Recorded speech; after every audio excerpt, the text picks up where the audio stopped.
cast of Mad Science, and I'd like to take a moment, if you all could go ahead and make a little drum roll sound or something. Please welcome out the cast of Mad Science!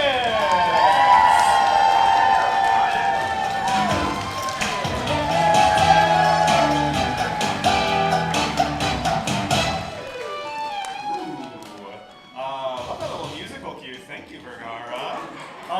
We have got a great show for you tonight. We have two wonderful guests who are very serious, real-deal researchers, and they're going to introduce their very serious, real-deal research to you right now, live. And a bunch of not-so-serious, not-so-real-deal comedians are going to mine it for jokes, for goofs, for ha-has, and turn it into a show right before your eyes. So make some noise if you're ready to learn something. Make some noise if you're ready to learn nothing at all. Shout out to those of you who clapped twice. You're my favorites. Our first guest. When I asked our first guest how to introduce her, she said, "Introduce me as someone who collects whale poop for a living." She is joined by EBA, the dog, a scent detection dog trained to sniff out whale feces, and she is an incredible researcher. Please put your hands together for Dr. Deborah Giles, also known as Giles.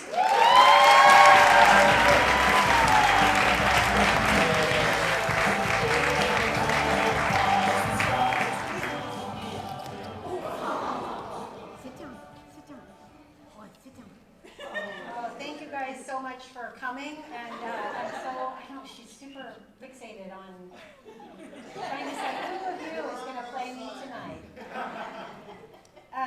Yeah, come here. So this is Eva, the whale dog. You can follow her on Instagram, although I'm terrible at posting to Instagram, so it's really boring, but there are cute pictures there. I do want to point out a great thanks and a good friend, Dennis from Patagonia. You see her jacket up here. This is a custom-made jacket made from old recycled material from Patagonia. So thank you.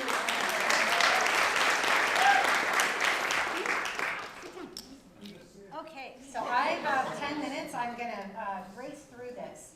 So I do go by Giles. I'm the Science and Research Director for the nonprofit Wild Orca. We're based on San Juan Island, just north of here. Mainly our work goes out of San Juan.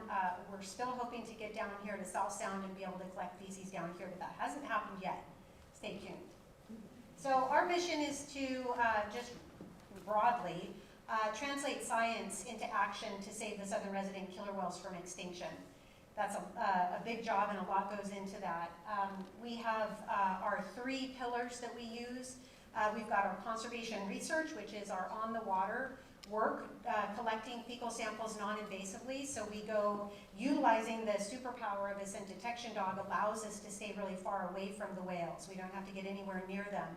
And Eva can take us to that sample. Our first dog, we actually haven't tested it and mapped it out, but our first dog that we worked with on this project way back in 2008 was Tucker, and he was able to find a scat sample over a nautical mile away. So these dogs really allow us to collect samples in a way that doesn't stress out the whales, because we want to ask questions about stress.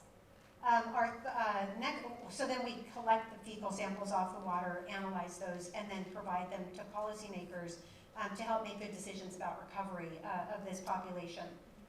Our second pillar is our strategic advocacy, and so that's where we take the science, we translate it into a form that is easily digestible and understandable, and then we provide actions that people like you can get involved with to help bring about the recovery of the whales. And then lastly is our policy engagement. So we're actively reaching out and having meetings with our elected officials to make sure that they have the best available science in their hands so that they too can help drive policy that will recover these whales and the salmon that they rely on. So who are the southern resident killer whales?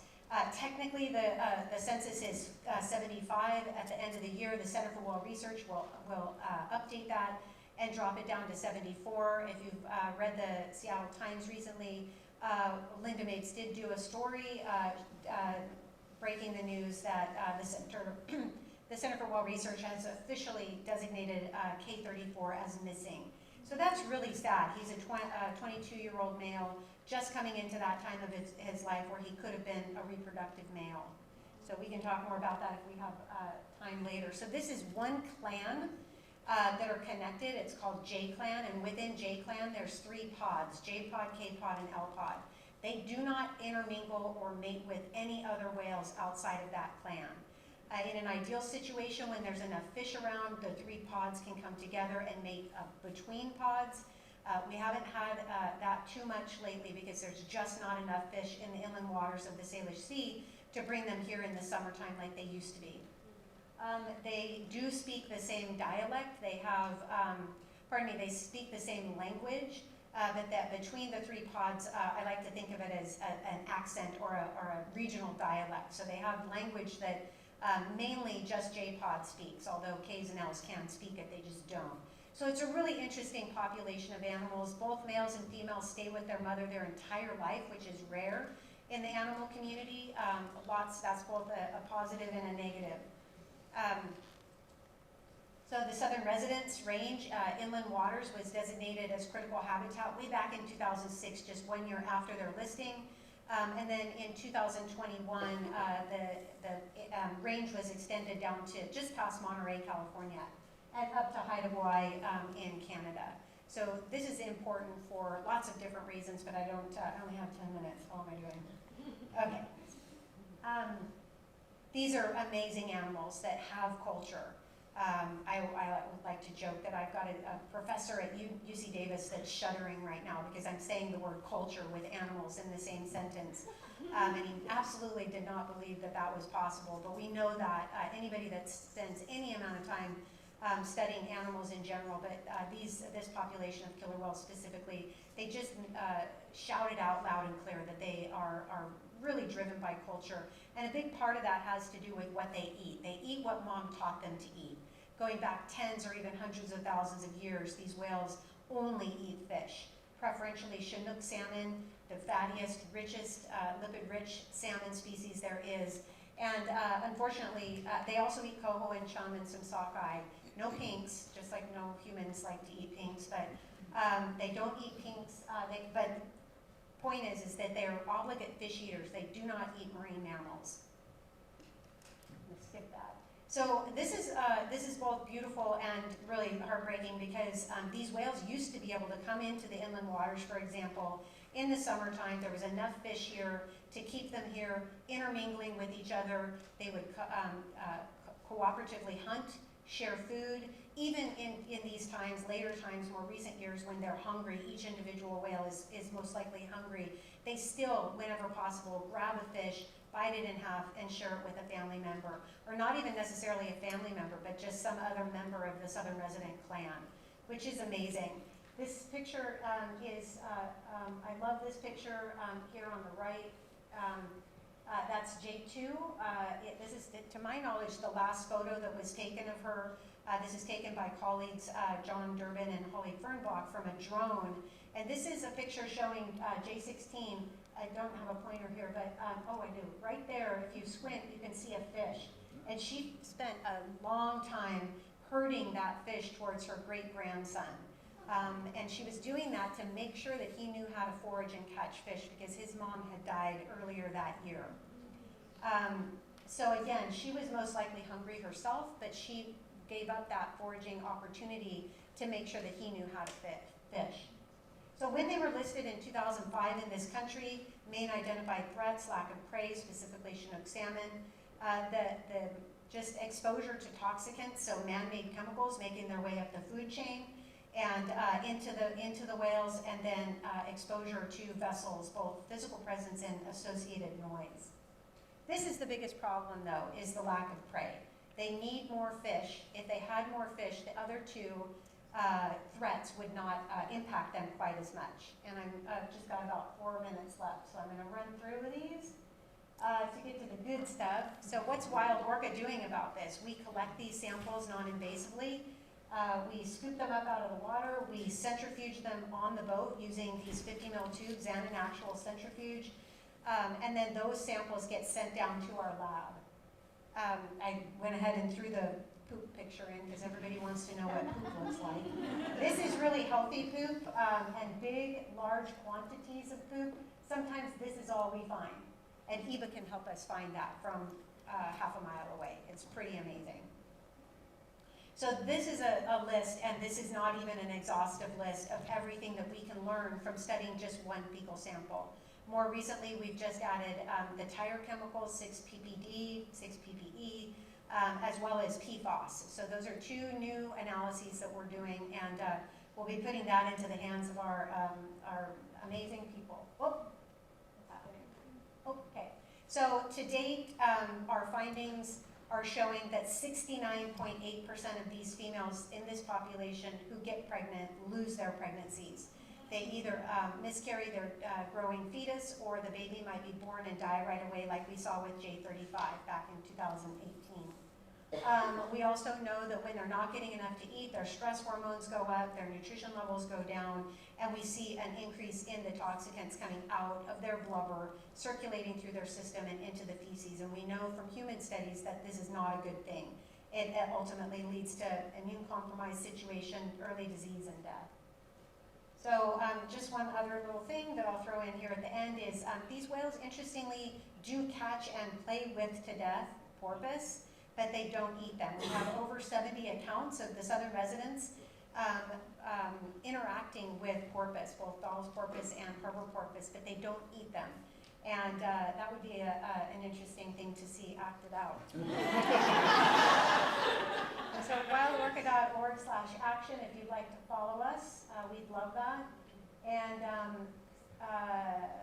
which one is this? This is the important one I want to point out. We really need to get the Snake River dams breached. It's incredibly important for the lower Snake River dams to come out that are on. Snake River is a tributary for the Columbia. It's really a big part of southern resident killer whale recovery. You can check us out on our website. Eva's been featured on the BBC, Netflix, Disney Plus, a couple of other things. She's also the centerfold for the Patagonia 50th Anniversary magazine right now, wearing her jacket. So thank you so much.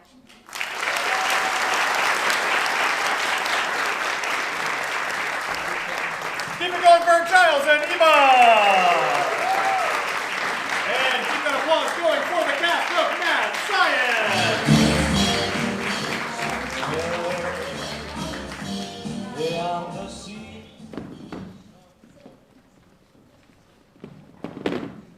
Oh, please step in. Oh, sure. You know, it's been a month since our last session, but as your psychiatrist, I can't help but be excited to see you. I feel like we're hitting it off. Oh, no way. Yeah. Do you mind if I sit like this? Yeah. Yeah. Cool. No, yeah. You know, it's this office is just me most of the time. So when my clients come in, it feels there's some space in here. There's some energy. It's great to be here, and I'm excited to get our session started. So coming out of last session. Talked to you about making a journal. Do you have a chance to write down just how you're feeling, how things are going? Oh, yeah. No, I did. Thanks for that suggestion. Did you want to read it yourself, or? I'd like to hear just a sentence or two from you. That'd be great, yeah. Oh, okay, sure. So mostly I felt really, really poorly. I'm, just like don't feel that great. I have trouble sleeping, and things aren't super fun, I guess. Okay. Like we talked about last time. Okay. By the way, you want a coffee or a water? I'm gonna grab a drink real quick here, just a cup of coffee. If that's okay. Sure. I've got some theories here about what you just mentioned, and I think I'm gonna need to ask you for a stool sample.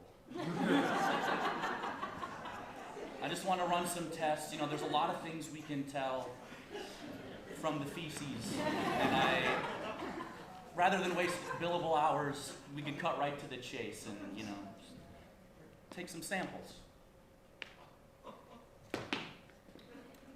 I'm here from the front office. You'll be collecting the sample in this cup. Take your time. Come on back to reception when you're ready.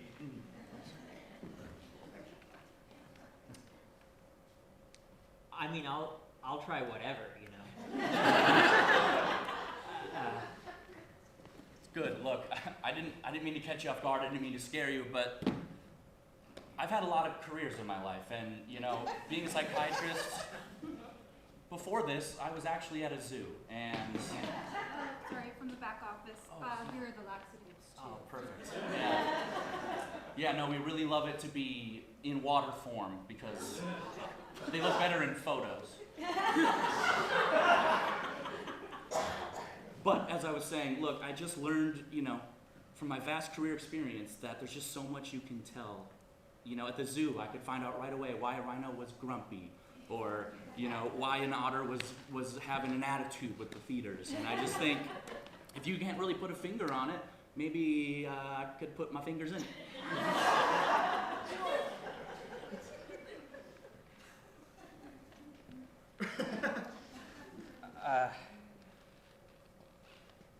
All right.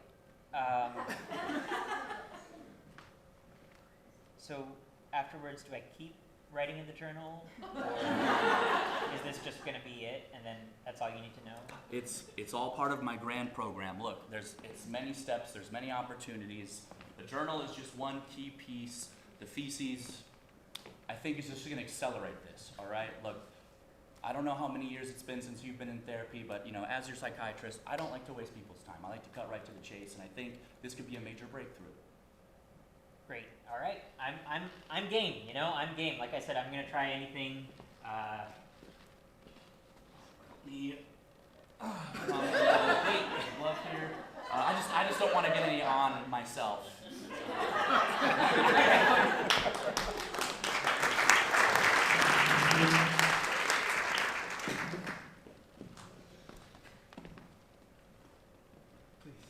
Oh, the food came while you were at the bathroom. Oh, okay.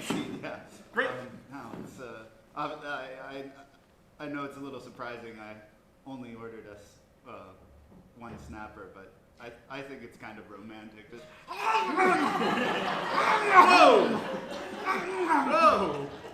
Whoa! Oh, it's great. Do you want the head or the tail? The tail. Yeah. Honey, Pardon me. look, I know that you were raised a bit different, honey, but can't you just, I don't know, use a fork and knife for our anniversary?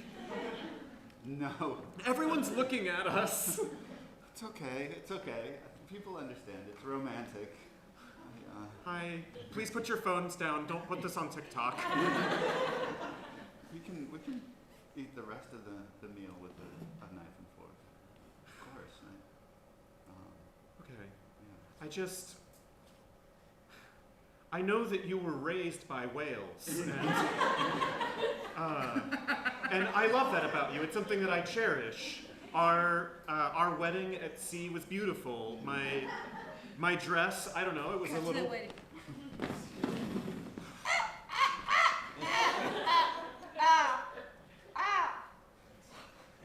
I still don't know what your mother's saying. And frankly, I think I look terrible. I don't want to have to wear a wedding life vest and just kind of float in the middle of Puget Sound.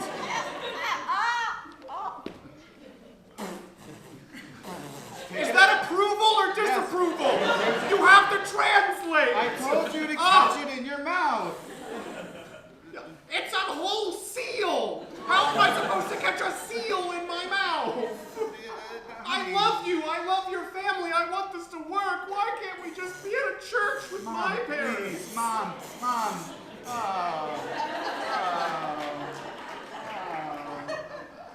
Did she leave? Yeah, she left. All right. She'll come around, but this is... She was our ride.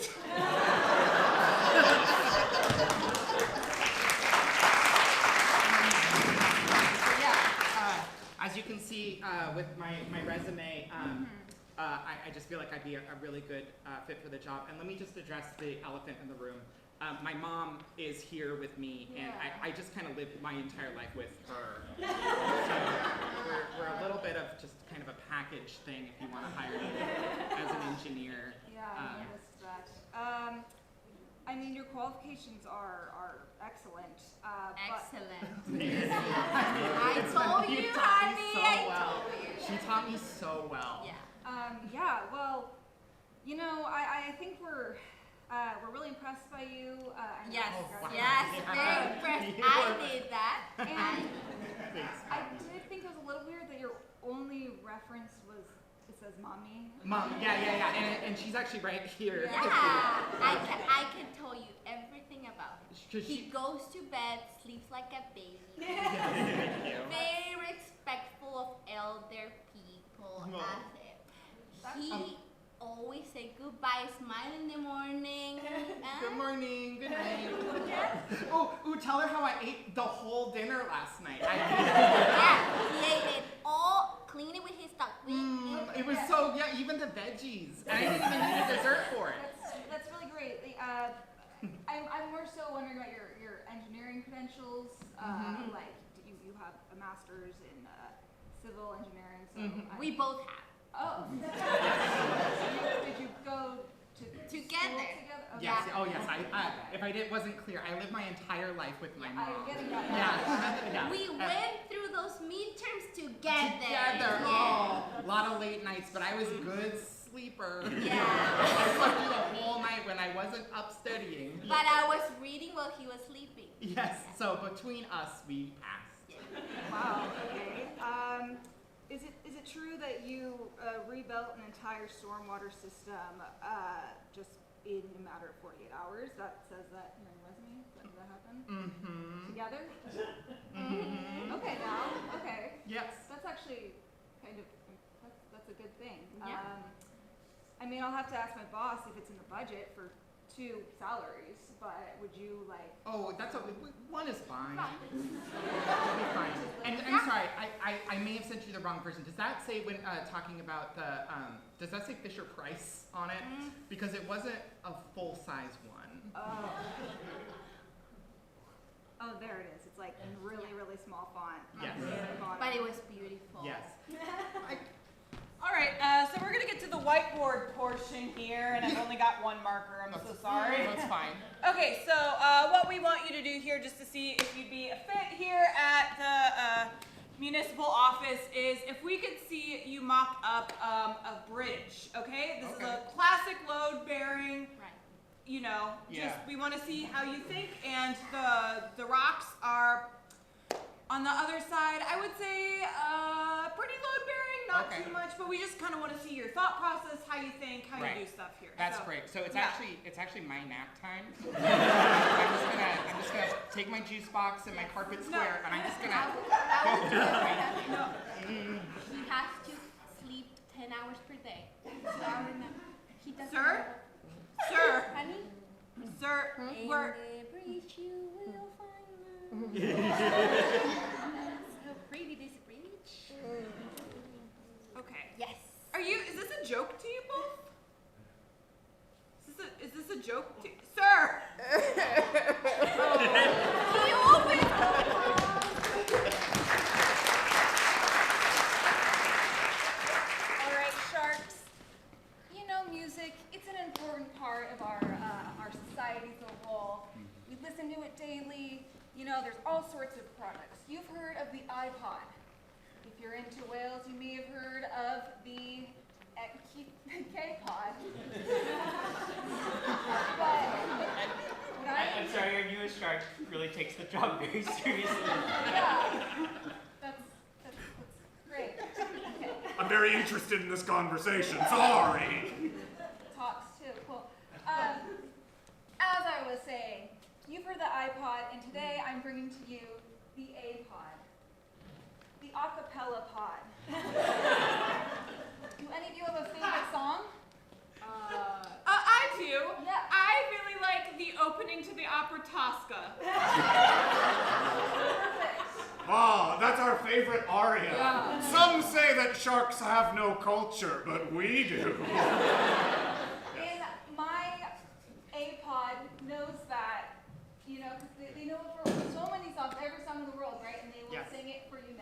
And just to introduce ourselves, I do vocal percussion and he does the melody. Bum, bum, bum, bum, bum, E notte buio che c'è, bum, bum, povero me, povero me, oh, che acqua gelida qua. It's so beautiful. I'm asking for a 20% investment and other negotiation tactics. What do you think? You didn't give us a money figure, you just said 20%. Collectively, of all your riches. You can have 20% of the sardines, I guess. We'll get it somewhere. Perhaps a song could influence you, such as Money, Money, Money by ABBA. I'll do the percussion for this.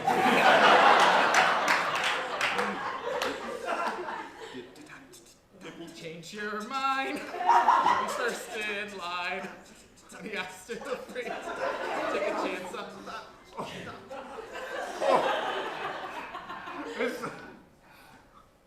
I'm sorry, I'm just very emotional. Hold on, sorry.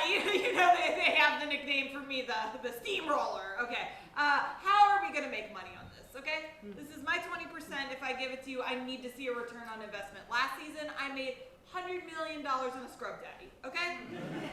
That's a fair question I'm prepared to answer. It sells itself, really. You know? Like, they just kind of walk around with you. It can be a theme music thing. You don't need instruments or anything. It's all contained in 2 human bodies. Perci, języreje, kakoliczki, poje.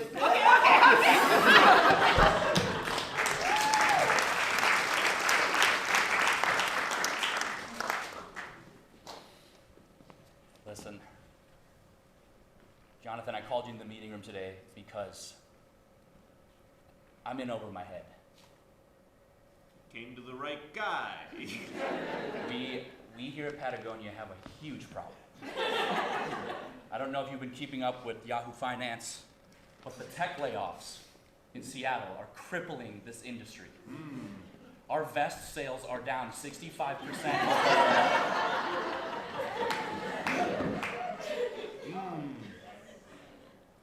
There's no marketability anymore. People are leaving the city in droves. People want denim jackets again. Patagonia doesn't make denim. You're too close-minded. You're right to come to Donnie. Donnie, if there's one thing Donnie knows, it's product design. Good thing you came to my office. It's an open concept, but Donnie's the only one there. Oh, a lot of open space for Donnie's ideas. Get this, ba-bow! Vests for dogs. Okay. Making lots of fun colors, too.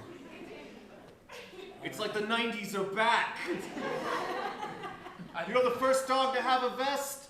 The dog that had the spot for an eye for Target? People love that dog. God, Donnie, when I first saw your fee, I was blown away by how much you were asking for this consultancy, but I cannot believe I couldn't think of this. You're a genius. Yeah, I don't take money, I take prestige. We have so much inventory, we don't know what to do with it. They're all about the extra large to double extra large husky size, but we can trim them down to fit a dog. Look, you already got it. Take it husky, make it for husky dogs. Easy, ba-bow! That's Donnie. Since before my dog had this jacket, no one talked to me in Seattle. But now that my dog has this jacket, everyone approached me. Hey, cute dog, cute Patagonia. jacket. Why don't you the cutest thing? Oh my gosh, what are you doing Do you have a later? vest for your dog? Yeah, you can find it in Patagonia.com. You guys are ruining this city. There used to be culture here. Move to Portland.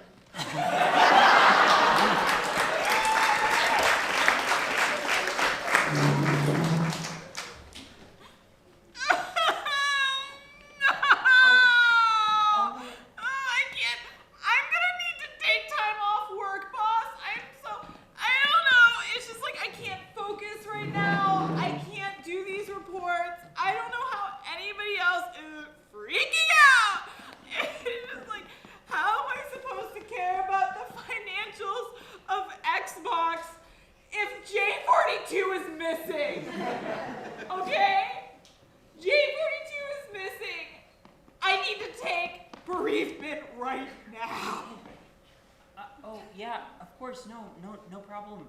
Is J42 like a loved one? No, well, you could say that. He's a loved one to all of us in Seattle, and I know he's been gone for years.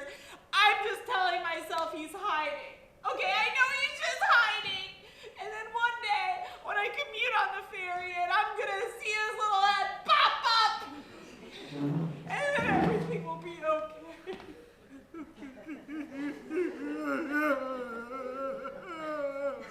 Oh my God, this is. I can really see how much this is affecting you, and It should be affecting everybody! He's gone. Okay.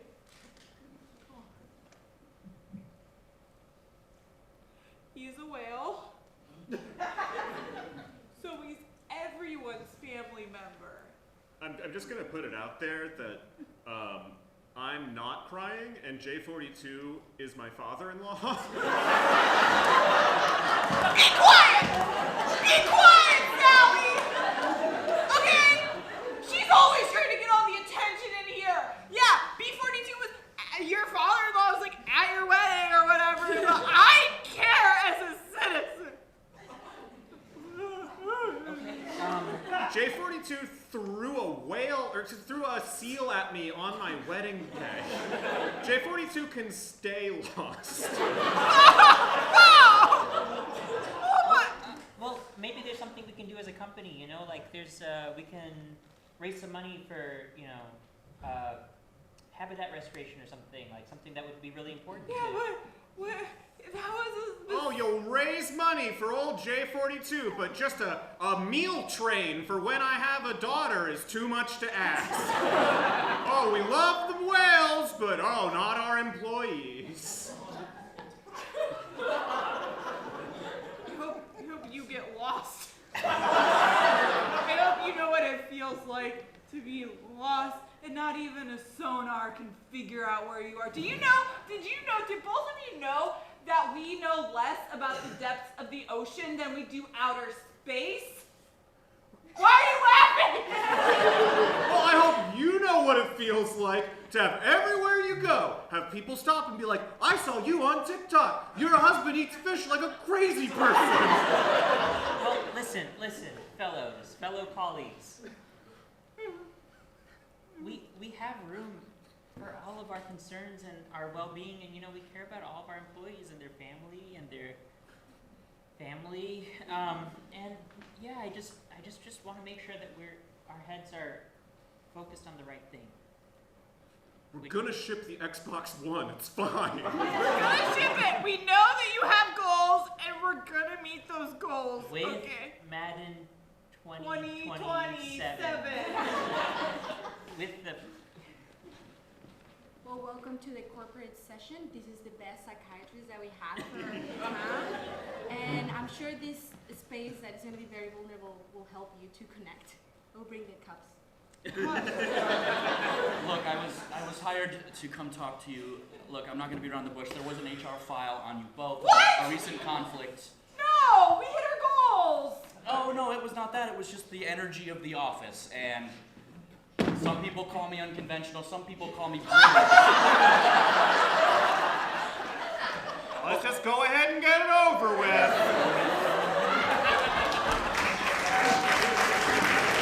Under the sea, down to the downwards, take it from me. Give it up for the cast of Mad Science!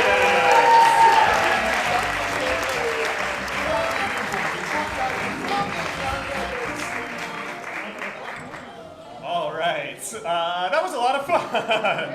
Our next guest is a research scientist at the University of Washington Climate Impact Group, a member of the organization of Earth Lab in the College of the Environment at the University of Washington, and a fan of everything that tastes like yeast. Please welcome to the stage, Guillaume Moget.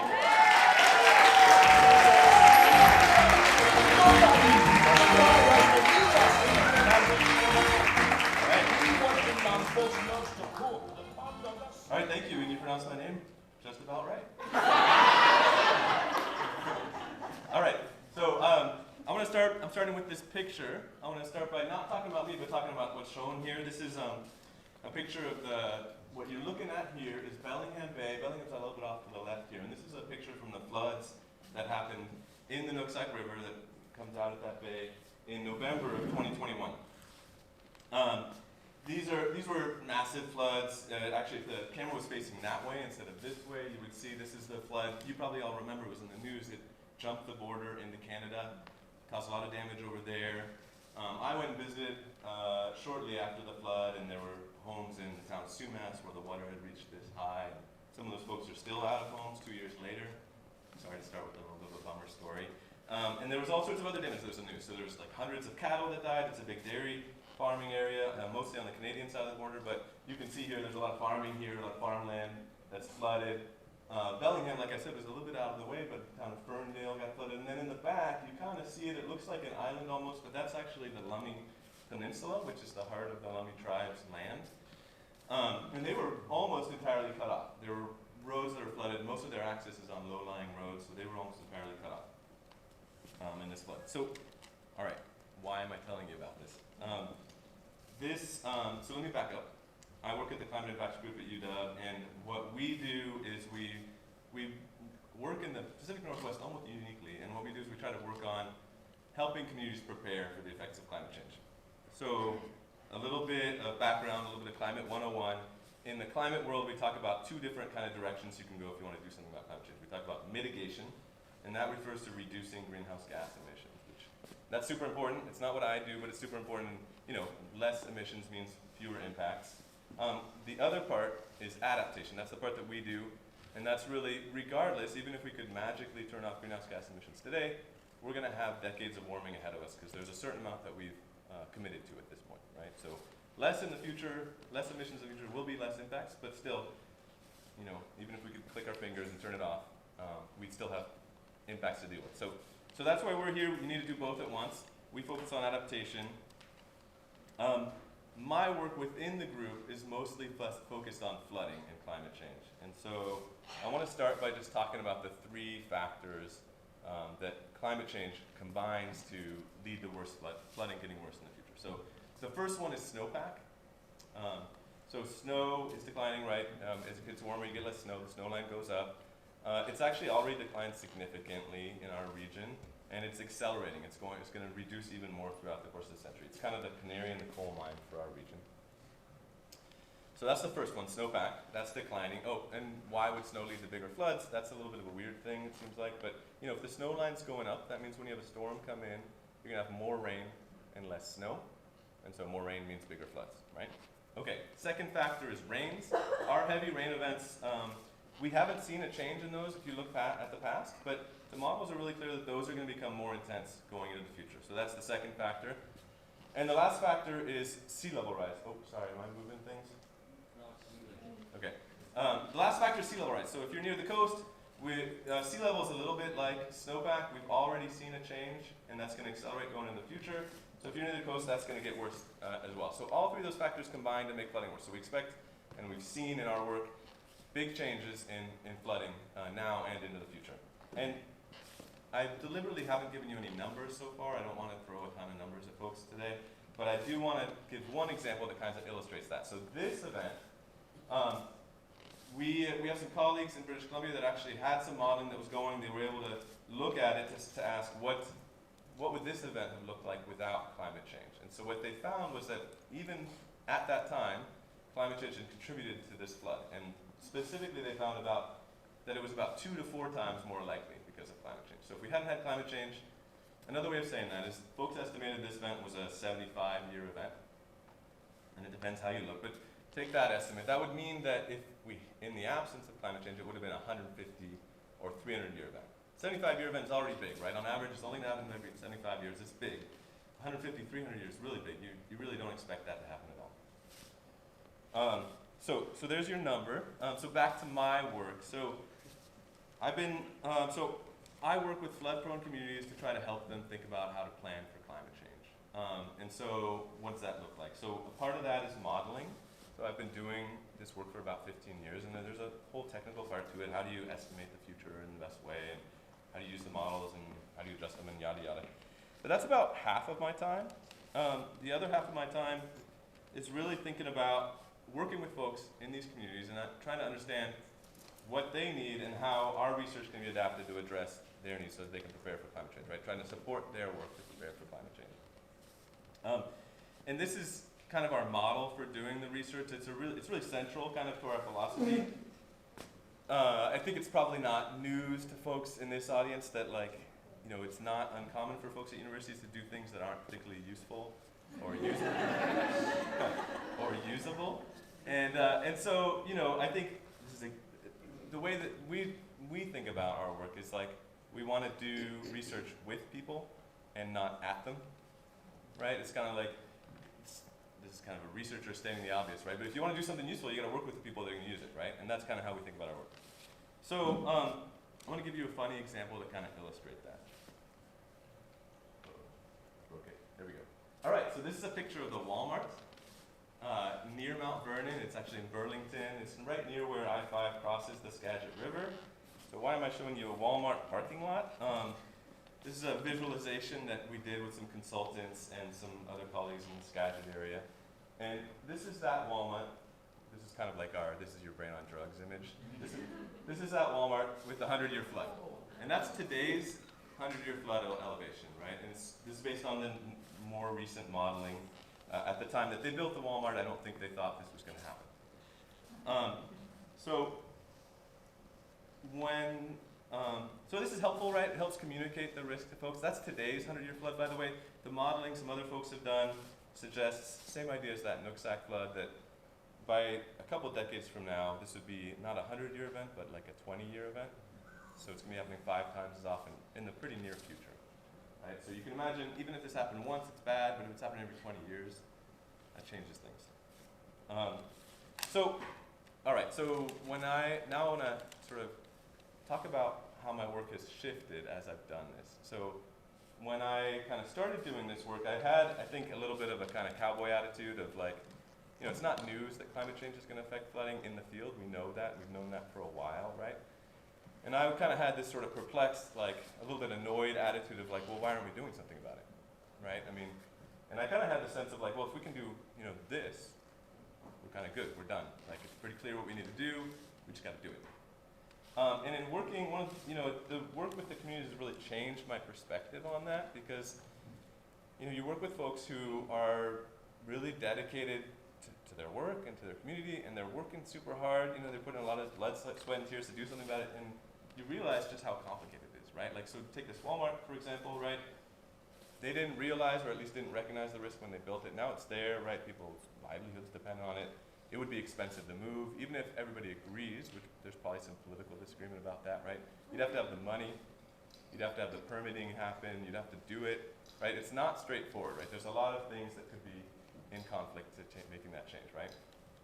And so that's kind of really made me rethink how I do my work and and who I do it with, and I've really taken started, I should say, I can't take credit for getting there quite yet, to reorient my work to be more interdisciplinary. So now, for instance, I'm working with a sociologist because she understands and works on understanding how people's values affect their ability to make changes or what solutions work best for them in their context. I'm working with policy scientists to understand, not just what kind of policies you should do, but how the institutions that you work within can affect what policies are possible and how that, where the opportunities are and where there aren't.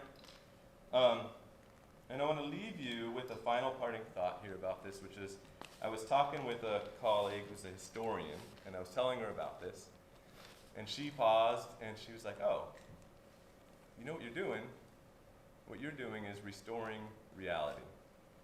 And her point was if you are working in a city or something like that and you want to do something, let's say you've got a degree in statistics, you're not going to stop doing something because it's no longer about statistics, right? You're going to if what you need is money, you're going to go find the money, right? Or if you need to get into the policy arena, you're going to get into the policy arena, right? In the real world, you don't stick to a single discipline like we sometimes do at universities, right?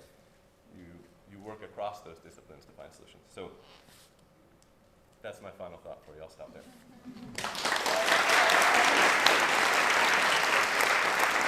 Keep it going for young Moshe! And welcome back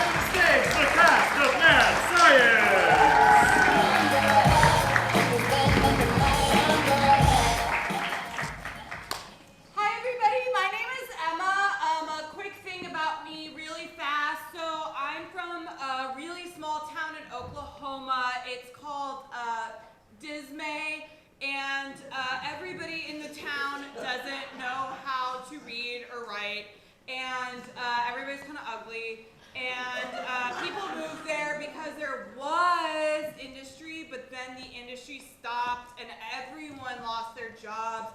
And then we ran out of food, so there was just like a potato community garden, but we didn't have the water anymore because the state cut us off. And so to get the potatoes, we'd have to dig them with our hands because we sold all the shovels and we just spit on them to clean them, spit. And that was all we had to eat. So then all of a sudden people got too ugly and they started dying because of the ugly, and that spread. And so then after they did that, there just like wasn't enough room for the infrastructure, and we ran out of, gas and stuff. So it ended up me and my Uncle Boris, but Uncle Boris lost, his rest of the money because of the ugly. And at that point, the town kind of crumbled, and they just put a fence around it, because they're like, let's just cut them off. And so that's why I'm, sorry, is that too sad? Front? No, I'm Steven. I like jazz. I guess that's the interesting thing about me. Yeah, I was just gonna say something about being lactose intolerant, but I appreciate your fun fact for our leadership retreat. Sacramento Arts Council has never been stronger. Everyone else, I guess, wants to do their fun facts. I can go long. I think we're fine. I mean, I feel bad for you. No, don't feel bad. It's not like it's just the truth. Well, it's worse.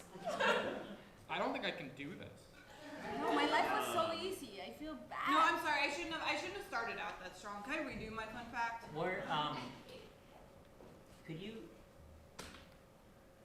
How did ugliness lead to death? I don't want to. And also, okay, it's okay. I don't want to. I goofed. I'm so nervous. I've never been on an arts council before. I don't have to. Look, let's just get to our first team building activity. The hard thing is like nobody in my family is ugly. We're all beautiful. I've never even thought about what it would be like to just have a family of ugly. It spreads. It's not just a family. It's a whole community. There's one, and then it goes. I'm just looking at what's in front of me. You know what I mean? How do you eat potatoes all the time? That makes Potato, one. We all had just one potato? Yeah. Was the town called Dismay before all this stuff happened? I don't want to. It was, but like you guys, I'm sorry. I got so excited. I love the arts. I've been a ceramicist. Let's just get back on track. I shouldn't have started out. Okay, for our first team building exercise, I brought you out to this field and I put this square of cardboard out. And we're all going to try to find a way to work as a team to make sure that all of us have 1 foot on the cardboard square and no feet on the grass. Isn't that fun? Sounds great. Yeah. Let's do it. Is the ugly thing contagious? It was up for debate because it started and then we all started and then we kind of, I don't know, it was like we were like, whoa, and then we were like, oh, you too, and then we're like, well, Uncle, Walt always was, and then the death started and it just went from there. Can we have any feet on the grass or is it just? No, both feet have to be on the square. Both feet? No, this is an exercise about togetherness. Okay. Oh my God, I touched her.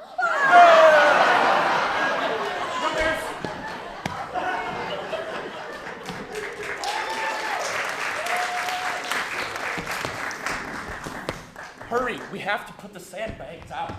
Okay, the sandbags? Yeah, didn't you get the email from corporate? I forgot to read my email in the morning. I was so late. I just skimmed it, but there was a picture, and this entire Walmart was underwater. Oh my God! Oh, we're putting these to like prevent the water to come in. The water's coming. I didn't have time to read the email. What's gonna happen with my cookies? I don't know, but as a franchisee, everything in this store is my inventory, and if I lose it, I'm out of business. All right? Okay, we have to like calm down. calm down a little bit. Calm down. Calm down, this is my livelihood! Okay. Like, I have been in a similar situation before. How? Once. Can I hold your hand? Okay. I was outside, and it started raining so hard, and I got so wet. And I wasn't wet before, but then I dried. And that's gonna happen. It's gonna dry. But the email was kind of clear. Well, I didn't read the email, but you're right. I'm silly. Is that a cloud? Oh, we're outside. Yeah, in front of the Walmart. I didn't bring my coffee, that's why I'm like this. Oh my God, look. I know climate change is a big thing, I just haven't had time to read up on it. I haven't really watched the documentaries. As a franchisee, I'm working so late, I don't have time to watch Netflix. I didn't watch Inconvenient Truth, but I saw the email and I thought, hey. You didn't watch it? Is it even on streaming anymore? Leo is there. Isn't that one? One of them. Leo is right. I forgot about Leo. Now everything. I can't take any risks here, all right? This Walmart, every last penny I have is in this Walmart. And if... It's me, Phil, your greeter. Oh, thank God, Phil. What's all this about? The Phil. rain's coming. Oh. I got an email this morning from corporate. There's apparently our Walmart's going to be underwater. And so I didn't look at the weather. I just ran straight here. All right, I'm going to take the day off then. God, owning a business is so hard. No one wants to help. This is a family store. This is the only Walmart here. Are you open? Yes, but who knows for how long? I think I just saw a big fat cloud. Well, it doesn't look like I can get in. I'm gonna go to Kmart. No, that's the last place you should go. I'm gonna go next door and go to Kmart. No, I got please. a blue light special on children's size t-shirts. we are building this. We can save you. What's up, just sunbathing in front of this Kmart? The rain is coming! What's up, James? Yeah, the rain is coming. Come on through. Oh, you didn't watch the movie? No, I didn't watch the movie. We're fine. It's a serious issue, all right? Look, I haven't had time to experience it for myself, but a lot of people have told me it's a big deal. It is. Oh, well, sounds like a problem for franchisee owners. I'm just the store manager because we can't franchise a Kmart. God, I'm never gonna survive this. What am I gonna do? What if the rain comes? It's gonna come. It's gonna get wet. That's all. It's just gonna get wet. Maybe it's a sign from above. Do I deserve this? Is that what you're saying? I don't know. When was the last time you went to church? Have a seat. Do you know why we called you to corporate? I made a little bit of a mistake. I sent you an email saying that your liabilities were more than your assets. You are underwater.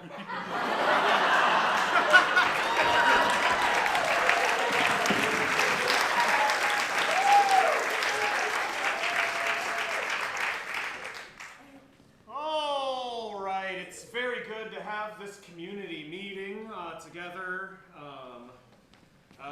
The city of Fredericksburg is really in for one. I've been sent from the university, and I'm here to help you get prepared for when we release wolves into your town.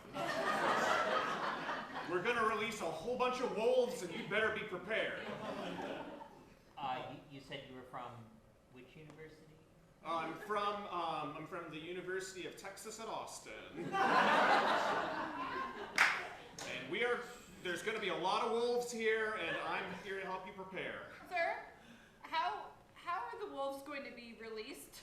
They're getting brought in on trucks, and they're going to open up the backs of the trucks, and they're going to say, "Go nuts, wolves!" I'm sorry, this was a waste management issue, and wolves is the answer? Well, in fact, it's very profitable for international corporations to release wolves here, destroying your community. There was a vote, but if you want to turn this around, it's going to be, probably a lifelong fight, politics and ideology. It's a lot cheaper for me to just be here and help you prepare for the wolves. Are these the kind of wolves that if they bite you, you turn into a wolf? Yeah, we have that problem in Fredericksburg. I don't want to be a wolf.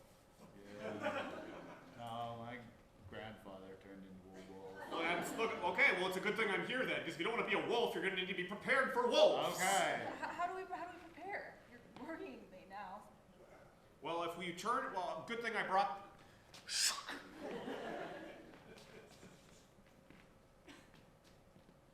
All right. Yeah, sorry, the projector takes a while to warm up. Yeah. So anyway, as you can, If you hold it snug, oh, does that help? it warms up faster. Oh, interesting. Well, probably get a new one. Anyway, as you can see by the slide here, you're about to be just packs of these wolves just all through your streets. And as you can see, they're quite inquisitive. You see, wolves are smarter than the average person thinks, and so you're going to want to have lots of options for these wolves. I'd recommend lots of fun chew toys to distract them. Dangle them from your cars and drive around in circles to tucker them out.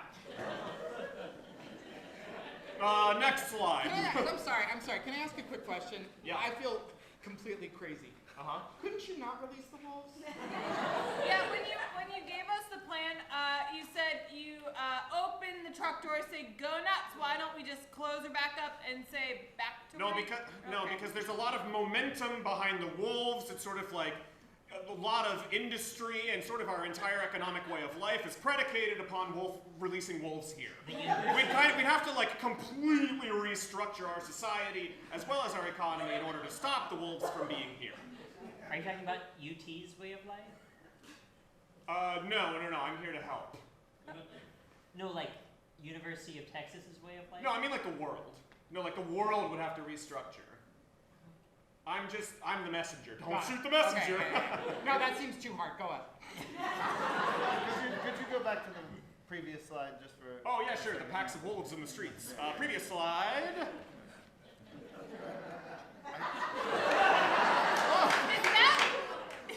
Is that wolf gonna beat us up? The wolves have been trained in hand-to-hand combat. Okay. Oh my God! Oh my Yeah. God. And this Hold on, Professor, some of these wolves know jujitsu. Professor, okay, I need some help here. Let's just put it on the table, right? From what I'm understanding is Fredericksburg, Virginia has a waste management problem. So in order for the economy of the world to continue, truckloads of wolves trained in hand-to-hand combat in packs that are most likely going to beat us up unless we pull chew toys on our cars around the city to tucker them out are being released. Yes. All right, I think the next Okay. issue is school board funding. So.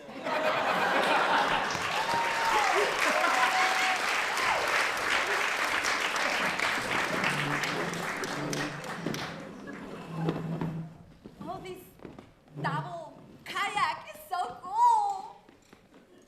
Oh, honey, you're trying really hard. I want to go fast. Okay, but that means that you have to move this faster, not like it's water. It's not that viscose.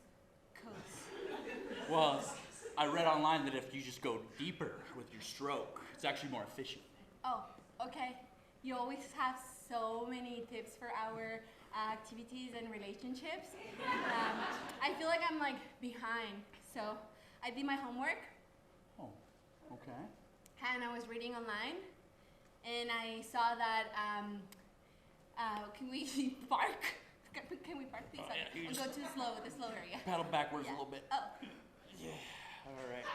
so I I saw like relationship 101, adaptations and mitigations. So you know how like we have problems already? So we can adapt to live with those problems. But you know how like we don't have some problems yet? Yeah. We can mitigate. Or wait, maybe the opposite. Mitigate? Yes. No, mitigate is when the problem is already there. And then I didn't understand. I didn't know you were thinking so much about this. I just thought we were having fun. It's been 4 months, and I just thought it's fresh and exciting. I know, but that's when it's time to do things. Well, It's now. we're double kayaking. Isn't that doing a thing? No, but like we have to mitigate and adapt. Adapt. We have to adapt. Well, what's the issue, honey? I thought things were great. But things are gonna come. Things are gonna come. It's gonna be bad. That's what I learned. Things are gonna be bad. I want to keep going. Things are gonna be bad, so we have to adapt and we have to mitigate what we have done bad. Like you remember when we met and I told you that I was 24 and I actually am 34. So I told you, like, apologize for that, and you were like, it's fine, you look great for 34. And then, like, we mitigated that. But you have done things, and we haven't mitigated them. Well, look, I know I'm a guy. Sometimes I miss the signs and the signals. We don't speak the same language. Men are from Mars, women are from Venus. Help me out. I can't read your mind. What did I do? I don't like when. Do you remember when we went fishing? And you were like, we're gonna fish. It's easy. And the only thing I got was poop from the water. And then it was so hard, and I felt so stupid. And then you were like, well, you have no talent for this. And that made me feel really bad. Well, look, it's not everyone's cup of tea. Not everyone spends years analyzing animal poo floating in the water. And, I've had a couple careers, but it's been the most fulfilling I've had. I know, but you should mitigate that somehow. Hey, see neighbors. Don't want to yuck your yum, but I'm just saying that double kayak might work better if you're not both in the same hole with an empty hole in front.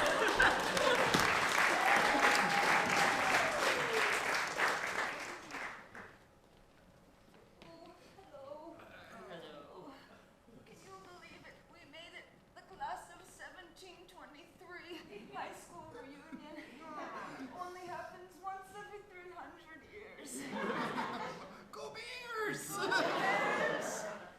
Oh my God, you were on the basketball team. I was starting varsity, and you discovered the vaccine for polio. That's right. Thank you!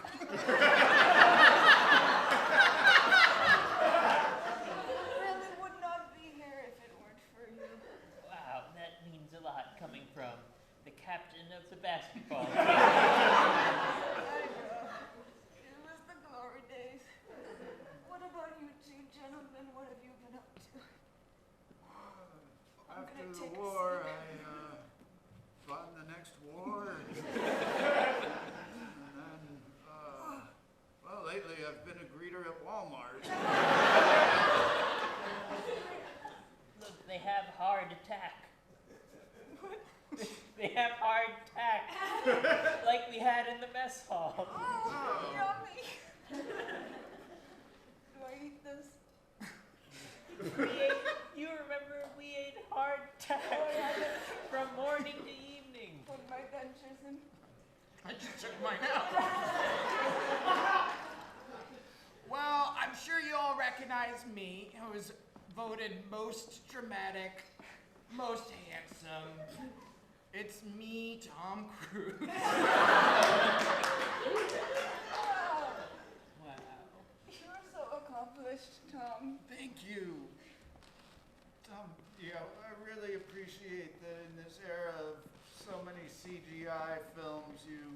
work in what we like to call meat space. Who likes to call it that? Well, you Quirky Walmart greeters. Mostly. You know, as the chair of the alumni committee and also the Nobel committee, you know, the vaccine and all that. Thank you. You're welcome. You're welcome. Don't mention it.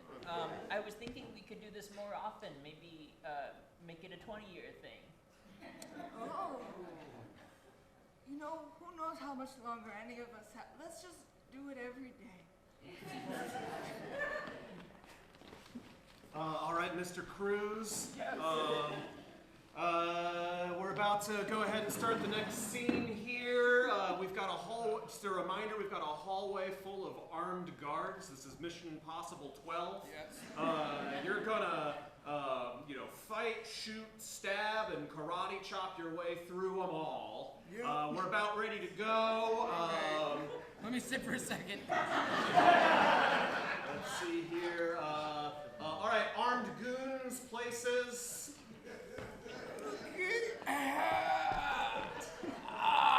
Sound speeding and action.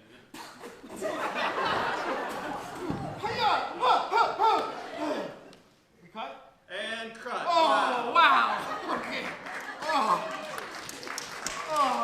Isn't Mr. Cruz supposed to fight us and not just shoot us? Like, Tom Cruise is 300 years old. Really Give takes him a a lot break. out of me. Takes a lot out of me. I'm just saying I don't want to watch a movie where you're gonna go fight someone and then it's just like the end. Oh, sorry. Know your place, goon number 12. Yeah, why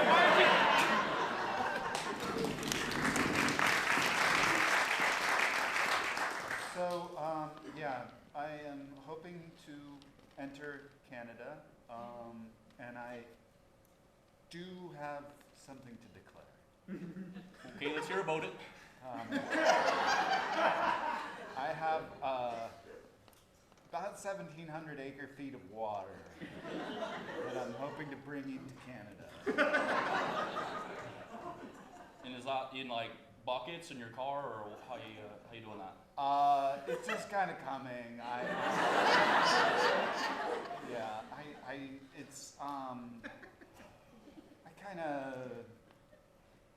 I guess I kind of overheated the planet. I don't know. You specifically. Yeah. I think so. I don't know. I take really long showers. I have this really cool 1972 Skyway Blue Jeep Commando that I drive. And it's got a V8 304. It freaking goes. But it gets like 8 miles per gallon. Look, sir, while all of these things are strange, borderline cool, none of these are actually like crimes or things we're looking for to keep people out of Canada. Okay, so it's cool if I bring the water? Is it? Hey everybody, I just wanted to say it's been a real pleasure working in this lab with you. I know we've been researching climate science for a while, but a huge report just came out. We figured out the man who did it. We got him! We got him? Yeah, it is one guy. His name, Mark Ulster. Yeah, come on in, Mark. We got him. We caught him right at the Canadian border. This one goes in Canada's win book, eh? Wow.